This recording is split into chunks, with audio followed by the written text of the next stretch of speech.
Il y a des voix qui traversent les écrans. Des regards qui ne flanchent jamais. Et des hommes qui, quoi qu'il leur en coûte, osent prendre la parole.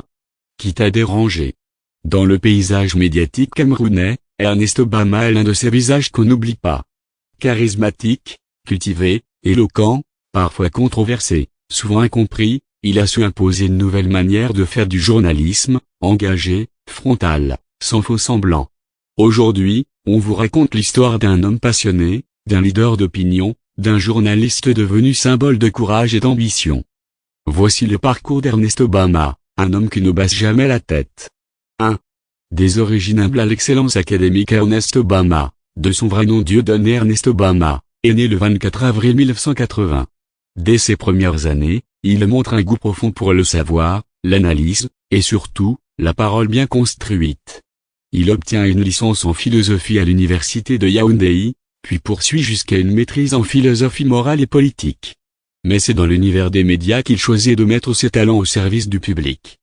Il intègre l'ESTIC, la prestigieuse École supérieure des sciences et techniques de l'information et de la communication. Il y affine sa voix, son style, son regard. Option, journalisme politique. Le ton est donné. 2. L'ascension médiatique, l'homme qui a fait vibrer l'information où il fait ses premières armes dans les sports, à Radio Siantou. Puis, il se distingue à Ariane Télévision, où il couvre plusieurs Coupes d'Afrique des Nations. Mais c'est chez Vision 4, l'une des chaînes les plus influentes du pays, qu'il explose. Son ton, son charisme, son audace, il électrise les plateaux. Très vite, il devient directeur général de Vision 4, puis directeur des rédactions du journal L'Anecdote, propriété du puissant homme d'affaires Jean-Pierre Amougou Blinga. Obama n'est plus seulement journaliste, il est devenu une figure centrale du paysage médiatique national. 3.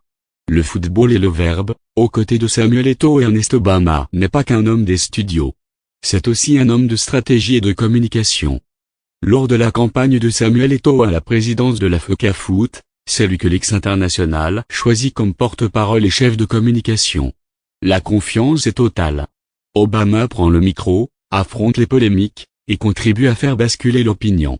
Il devient ensuite directeur de la communication de la FECAFOOT, poste clé dans l'univers très sensible du football camerounais. 4. L'épreuve de l'arrestation, la dignité dans la tempête, mais toute lumière attire des ombres. En juin 2020, Ernest Obama est arrêté dans les locaux de Vision 4, accusé de détournement, de trahison. Des charges jamais prouvées devant une cour. Cette interpellation choque le pays. Beaucoup dénoncent une arrestation arbitraire, digne d'un scénario politique. Mais lui, garde sa dignité, refuse de se plaindre, et sort libre quelques jours plus tard. À sa sortie, il ne crie pas vengeance. Il ne s'en prend à personne. Il dit simplement, je demande pardon à ceux que j'ai pu offenser. Je veux être une personne nouvelle. Un acte d'humilité rare, pour un homme qui aurait eu 1000 raisons de se refermer. 5.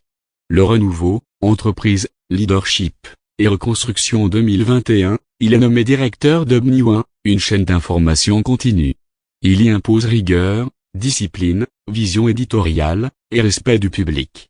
Loin d'être abattu, il transforme chaque attaque en énergie. Il revient, il construit, il recrute, il inspire. Malgré les critiques, les attaques, les jugements, il avance. Ernest Obama est un homme de résilience. Un phénix. Conclusion, un journaliste, un combattant, une légende en construction. Ernest Obama n'est pas parfait. Mais il est vrai. Il dit ce qu'il pense ce qu'il dit, et il est prêt à en assumer le prix. Dans un pays où la parole peut être un risque, lui en a fait une arme. Une mission. Il a connu les sommets et les creux, les honneurs et l'humiliation. Mais jamais, jamais, il ne cède au silence. Ernest Obama, c'est le courage de parler dans un monde qui préfère se taire. C'est un homme qui a osé, un homme qui a tenu, un homme qui continue. Et peut-être qu'un jour, on dira de lui, c'était l'un des plus grands journalistes de son époque. Parce qu'il n'a pas seulement rapporté les faits. Il a marqué l'histoire.